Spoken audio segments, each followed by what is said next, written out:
ইসলামী আন্দোলন বাংলাদেশ ঢাকা মহানগর উত্তর এবং দক্ষিণ কর্তৃক আয়োজিত আজকের এই বিক্ষোভ মিছিল পূর্ব সমাবেশের সংগ্রামী সভাপতি,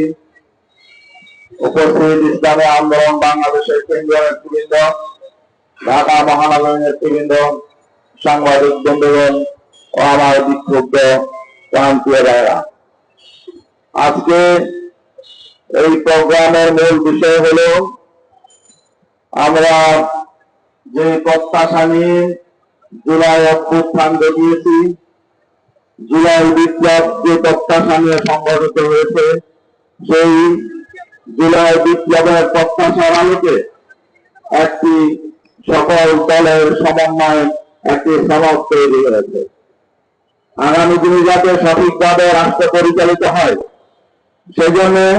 কিছু সংস্কারের ভিত্তিতে একটি সনদ তৈরির কার্যক্রম চলেছে। আমরা বলেছি এই সনদের আইনি ভিত্তি লাগবে এবং এই সনদ যদি বর্তমান অন্তর্বর্তীকালীন সরকারের আমলে কার্যকর না হয়,